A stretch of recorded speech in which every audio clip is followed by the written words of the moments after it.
اعوذ باللہ من الشیطان الرجیم بسم اللہ الرحمن الرحیم۔ اے لوگو جو ایمان لائے ہو، ایسی باتیں نہ پوچھا کرو جو تم پر ظاہر کر دی جائیں تو تمہیں ناگوار ہوں، لیکن اگر تم انہیں ایسے وقت پوچھو گے جب کہ قرآن نازل ہو رہا ہو تو وہ تم پر کھول دی جائیں گی۔ اب تک جو کچھ تم نے کیا ہے اسے اللہ نے معاف کر دیا، وہ درگزر کرنے والا اور بردبار ہے۔ نبی صلی اللہ علیہ وسلم سے بعد لوگ عجیب قسم کے فضول سوالات کیا کرتے تھے، جن کی نہ دین کے کسی معاملے میں ضرورت ہوتی تھی اور نہ ہی دنیا کے کسی معاملے میں۔ مثلا ایک موقع پر ایک صاحب بڑے مجمع میں آپ سے پوچھ بیٹھے کہ میرا اصلی باپ کون ہے۔ اسی طرح بعد لوگ احکام شرع میں غیر ضروری پوچھ گچھ کیا کرتے تھے اور خواہ مخواہ پوچھ کر ایسی چیزوں کا تعین کرانا چاہتے تھے جنہیں شارح نے مصلحتاً غیر معین رکھا ہے۔ مثلا قرآن میں مجملاً یہ حکم دیا گیا تھا کہ حج تم پر فرض کیا گیا ہے۔ ایک صاحب نے حکم سنتے ہی نبی صلی اللہ علیہ وسلم سے دریافت کیا کہ ہر سال فرض کیا گیا ہے؟ آپ نے کچھ جواب نہ دیا۔ انہوں نے پھر پوچھا، آپ پھر خاموش ہو گئے۔ تیسری مرتبہ پوچھنے پر آپ نے فرمایا، تم پر افسوس ہے، اگر میری زبان سے ہاں نکل جائے تو حج ہر سال فرض قرار پائے، پھر تم ہی لوگ اس کی پیروی نہ کر سکو گے اور نافرمانی کرنے لگو گے۔ ایسے ہی لا یعنی اور غیر ضروری سوالات سے اس آیت میں منع کیا گیا ہے۔ نبی صلی اللہ علیہ وسلم خود بھی لوگوں کو کثرت سوال سے اور خواہ مخواہ ہر بات کی کھوج لگانے سے منع فرماتے رہتے تھے۔ چنانچہ حدیث میں ہے، مسلمانوں کے حق میں سب سے بڑا مجرم وہ شخص ہے جس نے کسی ایسی چیز کے متعلق سوال چھیڑا جو لوگوں پر حرام نہ کی گئی تھی اور پھر محض اس کے سوال چھیڑنے کی بدولت وہ چیز حرام ٹھہرائی گئی۔ ایک دوسری حدیث میں ہے، اللہ نے کچھ فرائض تم پر عائد کیے ہیں، انہیں ضائع نہ کرو۔ کچھ چیزوں کو حرام کیا ہے، ان کے پاس نہ پھٹکو۔ کچھ حدود مقرر کی ہیں، ان سے تجاوز نہ کرو، اور کچھ چیزوں کے متعلق خاموشی اختیار کی ہے بغیر اس کے کہ اسے بھول لاحق ہوئی ہو، لہٰذا ان کی کھوج نہ لگاؤ۔ ان دونوں حدیثوں میں ایک اہم حقیقت پر متنبہ کیا گیا ہے۔ جن امور کو شارح نے مجملاً بیان کیا ہے اور ان کی تفصیل نہیں بتائی، یا جو احکام برسبیل اجمال دیے ہیں اور مقدار یا تعداد یا دوسرے تعینات کا ذکر نہیں کیا ہے، ان میں اجمال اور عدم تفصیل کی وجہ یہ نہیں ہے کہ شارح سے بھول ہو گئی، تفصیلات بتانی چاہیے تھیں مگر نہ بتائیں، بلکہ اس کی اصل وجہ یہ ہے کہ شارح ان امور کی تفصیلات کو محدود نہیں کرنا چاہتا اور احکام میں لوگوں کے لیے وسعت رکھنا چاہتا ہے۔ اب جو شخص خواہ مخواہ سوال پر سوال نکال کر تفصیلات اور تعینات اور تقدیرات بڑھانے کی کوشش کرتا ہے، اور اگر شارح کے کلام سے یہ چیزیں کسی طرح نہیں نکلتیں تو قیاس سے، استنباط سے کسی نہ کسی طرح مجمل کو مفصل، مطلق کو مقید، غیر معین کو معین بنا کر ہی چھوڑتا ہے، وہ در حقیقت مسلمانوں کو بڑے خطرات میں ڈالتا ہے۔ اس لیے کہ ما بعد الطبعی امور میں جتنی تفصیلات زیادہ ہوں گی، ایمان لانے والوں کے لیے اتنی ہی زیادہ الجھن کے مواقع بڑھیں گے، اور احکام میں جتنی قیود زیادہ ہوں گی، پیروی کرنے والے خلاف ورزی حکم کے امکانات بھی اسی قدر زیادہ ہوں گے۔ تم سے پہلے ایک گروہ نے اسی قسم کے سوالات کیے تھے، پھر وہ لوگ انہی باتوں کی وجہ سے کفر میں مبتلا ہو گئے۔ یعنی پہلے انہوں نے خود ہی عقائد اور احکام میں منہ شگافیاں کیں اور ایک چیز کے متعلق سوال کر کے تفصیلات اور قیود کا ایک جال اپنے لیے تیار کرایا، پھر خود ہی اس میں الجھ کر اعتقادی گمراہیوں اور عملی نافرمانیوں میں مبتلا ہو گئے۔ اس گروہ سے مراد یہودی ہیں، جن کے نقش قدم پر چلنے میں قرآن اور محمد صلی اللہ علیہ وسلم کی تنبیہات کے باوجود مسلمانوں نے کوئی کسر اٹھا نہیں رکھی ہے۔ اللہ نے نہ کوئی بحیرہ مقرر کیا ہے، نہ سائبہ اور نہ وسیلہ اور نہ حام۔ جس طرح ہمارے ملک میں گائے، بیل اور بکرے خدا کے نام پر یا کسی بت یا قبر یا دیوتا یا پیر کے نام پر چھوڑ دیے جاتے ہیں اور ان سے کوئی خدمت لینا یا انہیں ذبح کرنا یا کسی طور پر ان سے فائدہ اٹھانا حرام سمجھا جاتا ہے، اسی طرح زمانہ جاہلیت میں اہل عرب بھی مختلف طریقوں سے جانوروں کو پن کر کے چھوڑ دیا کرتے تھے اور ان طریقوں سے چھوڑے ہوئے جانوروں کے الگ الگ نام رکھتے تھے۔ بحیرہ اس اونٹنی کو کہتے تھے جو 5 دفعہ بچے جن چکی ہو اور آخری بار اس کے ہاں نر بچہ ہوا ہو، اس کا کان چیر کر اسے آزاد چھوڑ دیا جاتا تھا، پھر نہ کوئی اس پر سوار ہوتا، نہ اس کا دودھ پیا جاتا، نہ اسے ذبح کیا جاتا، نہ اس کا اون اتارا جاتا۔ اسے حق تھا کہ جس کھیت اور جس چراگاہ میں چاہے چرے اور جس گھاٹ سے چاہے پانی پیے۔ سائبہ اس اونٹنی یا اونٹ کو کہتے تھے جس سے کسی منت کے پورا ہونے یا کسی بیماری سے شفا پانے یا کسی خطرے سے بچ جانے پر بطور شکرانہ کے پن کر دیا گیا ہو۔ نیز جس اونٹنی نے 10 مرتبہ بچے دیے ہوں اور ہر بار مادہ ہی جنی ہو اسے بھی آزاد چھوڑ دیا جاتا تھا۔ وسیلہ اگر بکری کا پہلا بچہ نر ہوتا تو وہ خداؤں کے نام پر ذبح کر دیا جاتا، اور اگر وہ پہلی بار مادہ جنتی تو اسے اپنے لیے رکھ لیا جاتا، لیکن اگر نر اور مادہ ایک ساتھ پیدا ہوتے تو نر کو ذبح کرنے کے بجائے یوں ہی خداؤں کے نام پر چھوڑ دیا جاتا تھا، اس کا نام وسیلہ تھا۔ حام، اگر کسی اونٹ کا پوتا سواری دینے کے قابل ہو جاتا تو اس بوڑھے اونٹ کو آزاد چھوڑ دیا جاتا تھا، نیز اگر کسی اونٹ کے نطفے سے 10 بچے پیدا ہو جاتے تو اسے بھی آزادی مل جاتی تھی، مگر یہ کافر اللہ پر جھوٹی تہمت لگاتے ہیں اور ان میں سے اکثر بے عقل ہیں کہ ایسے وہمیات کو مان رہے ہیں، اور جب ان سے کہا جاتا ہے کہ آؤ اس قانون کی طرف جو اللہ نے نازل کیا ہے اور آؤ پیغمبر کی طرف، تو وہ جواب دیتے ہیں کہ ہمارے لیے تو بس وہی طریقہ کافی ہے جس پر ہم نے اپنے باپ دادا کو پایا ہے، کیا یہ باپ دادا ہی کی تقلید کیے چلے جائیں گے خواہ وہ کچھ نہ جانتے ہوں اور صحیح راستے کی انہیں خبر ہی نہ ہو؟ اے لوگو جو ایمان لائے ہو، اپنی فکر کرو، کسی دوسرے کی گمراہی سے تمہارا کچھ نہیں بگڑتا اگر تم خود راہ راست پر ہو۔ اللہ کی طرف تم سب کو پلٹ کر جانا ہے، پھر وہ تمہیں بتا دے گا کہ تم کیا کرتے رہے ہو۔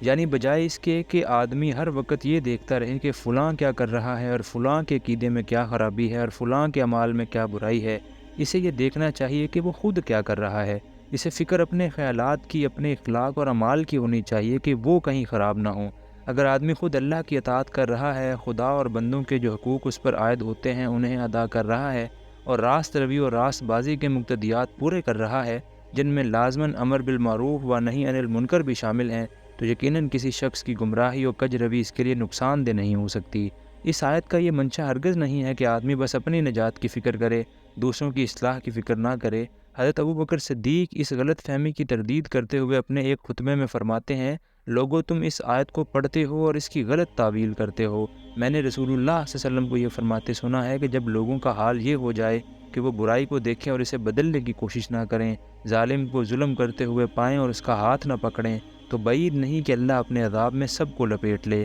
خدا کی قسم تم کو لازم ہے کہ بھلائی کا حکم دو اور برائی سے روکو، ورنہ اللہ تم پر ایسے لوگوں کو مسلط کر دے گا جو تم میں سب سے بدتر ہوں گے اور وہ تم کو سخت تکلیفیں پہنچائیں گے، پھر تمہارے نیک لوگ خدا سے دعائیں مانگیں گے مگر وہ قبول نہ ہوں گی۔ اے لوگو جو ایمان لائے ہو، جب تم میں سے کسی کی موت کا وقت آ جائے اور وہ وصیت کر رہا ہو تو اس کے لیے شہادت کا نصاب یہ ہے کہ تمہاری جماعت میں سے 2 صاحب عدل آدمی گواہ بنائے جائیں، یا اگر تم سفر کی حالت میں ہو اور وہاں موت کی مصیبت پیش آ جائے تو غیر مسلموں ہی میں سے 2 گواہ لے لیے جائیں۔ اس سے معلوم ہوا کہ مسلمانوں کے معاملات میں غیر مسلم کو شاہد بنانا صرف اسی حالت میں درست ہے جبکہ کوئی مسلمان گواہ بننے کے لیے میسر نہ آ سکے۔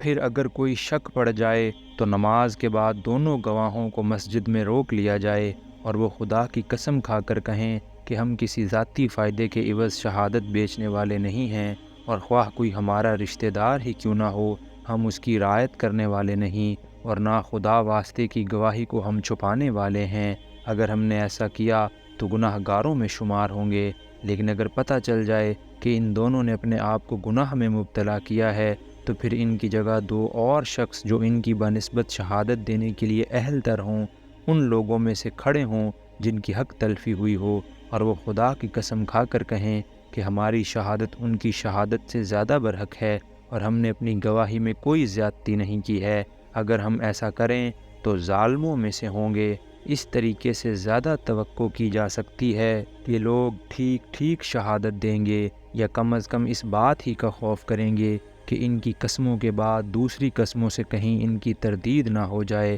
اللہ سے ڈرو اور سنو، اللہ نافرمانی کرنے والوں کو اپنی رہنمائی سے محروم کر دیتا ہے۔ جس روز اللہ سب رسولوں کو جمع کر کے پوچھے گا کہ تمہیں کیا جواب دیا گیا، تو وہ عرض کریں گے کہ ہمیں کچھ علم نہیں، آپ ہی تمام پوشیدہ حقیقتوں کو جانتے ہیں۔ اس سے مراد قیامت کا دن ہے، یعنی اس دن پیغمبروں سے پوچھا جائے گا کہ اسلام کی طرف جو دعوت تم نے دنیا کو دی تھی اس کا کیا جواب دنیا نے تمہیں دیا۔ اس کے جواب میں وہ فرمائیں گے ہم تو صرف اس محدود ظاہری جواب کو جانتے ہیں جو ہمیں اپنی زندگی میں ملتا ہوا محسوس ہوا۔ باقی رہا یہ کہ فی الحقیقت ہماری دعوت کا رد عمل کہاں، کس صورت میں، کتنا ہوا، تو اس کا صحیح علم آپ کے سوا کسی کو نہیں ہو سکتا۔ پھر تصور کرو اس موقع کا جب اللہ فرمائے گا کہ اے مریم کے بیٹے عیسیٰ، یاد کرو میری اس نعمت کو جو میں نے تجھے اور تیری ماں کو عطا کی تھی۔ میں نے روح پاک سے تیری مدد کی، تو گہوارے میں بھی لوگوں سے بات کرتا تھا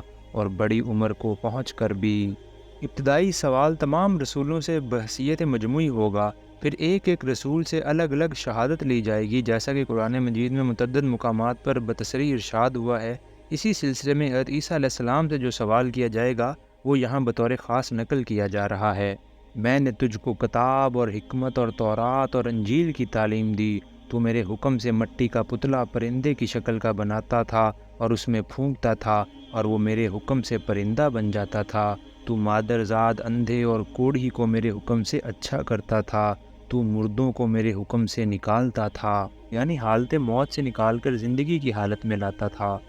پھر جب تو بنی اسرائیل کے پاس صریح نشانیاں لے کر پہنچا اور جو لوگ ان میں سے منکر حق تھے انہوں نے کہا کہ یہ نشانیاں جادوگری کے سوا اور کچھ نہیں ہیں، تو میں نے ہی تجھے ان سے بچایا۔ اور جب میں نے حواریوں کو اشارہ کیا کہ مجھ پر اور میرے رسول پر ایمان لاؤ، تب انہوں نے کہا ہم ایمان لائے اور گواہ رہو کہ ہم مسلم ہیں۔ یعنی حواریوں کا تجھ پر ایمان لانا بھی ہمارے فضل اور توفیق کا نتیجہ تھا، ورنہ تجھ میں تو اتنی طاقت بھی نہ تھی کہ اس جھٹلانے والی آبادی میں ایک ہی تصدیق کرنے والا اپنے بلبوتے پر پیدا کر لیتا۔ ضمناً یہاں یہ بھی بتا دیا گیا کہ حواریوں کا اصل دین اسلام تھا، نہ کہ عیسائیت۔ حواریوں کے سلسلے میں یہ واقعہ بھی یاد رہے کہ جب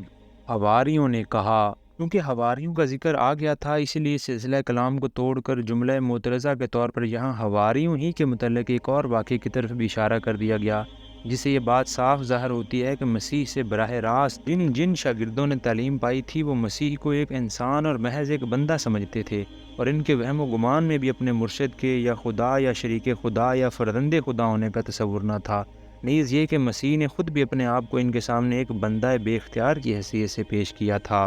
یہاں یہ سوال کیا جا سکتا ہے کہ جو گفتگو قیامت کے روز ہونے والی ہے اس کے اندر اس جملہ معترضہ کا کون سا موقع ہوگا؟ اس کا جواب یہ ہے کہ یہ جملہ معترضہ اس گفتگو سے متعلق نہیں ہے جو قیامت کے روز ہوگی، بلکہ اس کی اس پیشگی حقائق سے متعلق ہے جو اس دنیا میں کی جا رہی ہے۔ قیامت کی اس ہونے والی گفتگو کا ذکر یہاں کیا ہی اس لیے جا رہا ہے کہ موجودہ زندگی میں عیسائیوں کو اس سے سبق ملے اور وہ راہ راست پر آئیں، لہٰذا اس گفتگو کے سلسلے میں حواریوں کے اس واقعے کا ذکر بطور ایک جملہ معترضہ کے آنا کسی طرح غیر متعلق نہیں ہے۔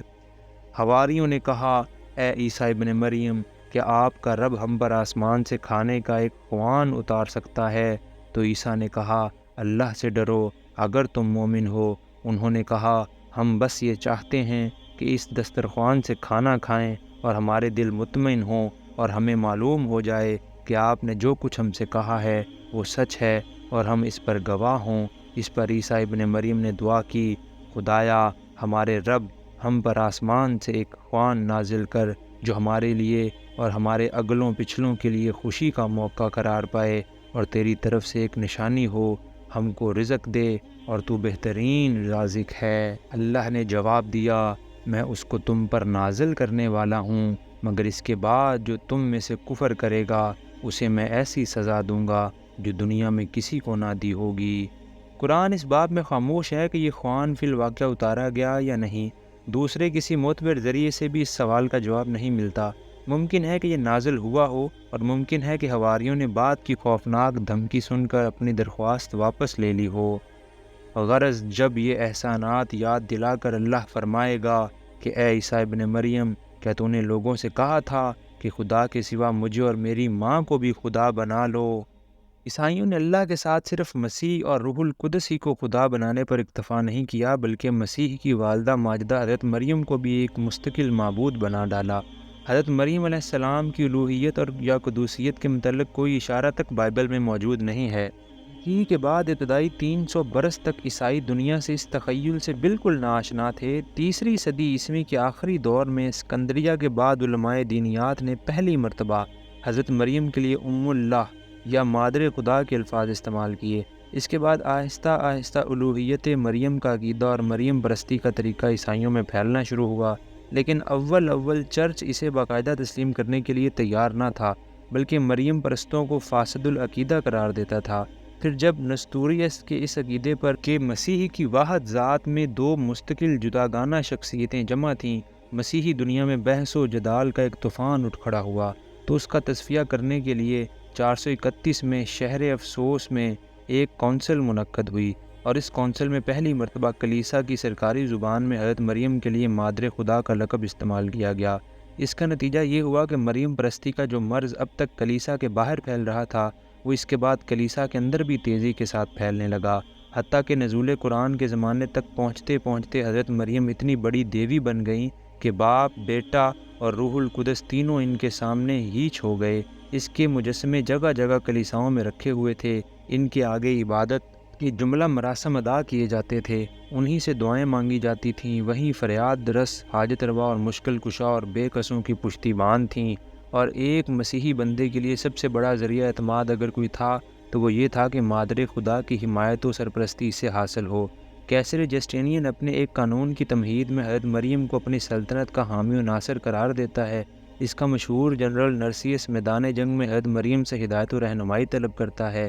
نبی صلی اللہ علیہ وسلم کے ہم اثر کیسر ہرکل نے اپنے جھنڈے پر مادر خدا کی تصویر بنا رکھی تھی، اور اسے یقین تھا کہ اس تصویر کی برکت سے یہ جھنڈا سرنگوں نہ ہوگا۔ اگرچہ بعد کی صدیوں میں تحریک اصلاح کے اثر سے پروٹسٹنٹ عیسائیوں نے مریم پرستی کے خلاف شدت سے آواز اٹھائی، لیکن رومن کیتھولک کلیسا آج تک اس مسلک پر قائم ہے۔ حضرت عیسیٰ جواب میں عرض کریں گے، سبحان اللہ، میرا یہ کام نہ تھا کہ وہ بات کہتا جس کے کہنے کا مجھے حق نہ تھا۔ اگر میں نے ایسی بات کہی ہوتی تو آپ کو ضرور علم ہوتا۔ آپ جانتے ہیں جو کچھ میرے دل میں ہے، اور میں نہیں جانتا جو کچھ آپ کے دل میں ہے۔ آپ تو ساری پوشیدہ حقیقتوں کے عالم ہیں۔ میں نے ان سے اس کے سوا کچھ نہیں کہا جس کا آپ نے حکم دیا تھا، یہ کہ اللہ کی بندگی کرو جو میرا رب بھی ہے اور تمہارا رب بھی۔ میں اسی وقت تک ان کا نگران تھا جب تک کہ میں ان کے درمیان تھا۔ جب آپ نے مجھے واپس بلا لیا تو آپ ان پر نگران تھے، اور آپ تو ساری ہی چیزوں پر نگران ہیں۔ اب اگر آپ انہیں سزا دیں تو وہ آپ کے بندے ہیں، اور اگر آپ معاف کر دیں تو آپ غالب اور دانا ہیں۔ تب اللہ فرمائے گا، یہ وہ دن ہے جس میں سچوں کو ان کی سچائی نفع دیتی ہے۔ ان کے لیے ایسے باغ ہیں جن کے نیچے نہریں بہہ رہی ہیں، یہاں وہ ہمیشہ رہیں گے۔ اللہ ان سے راضی ہو، اور وہ اللہ سے یہی بڑی کامیابی ہے۔ زمین اور آسمانوں اور تمام موجودات کی بادشاہی اللہ ہی کے لیے ہے، اور وہ ہر چیز پر قدرت رکھتا ہے۔ صدق اللہ العظیم۔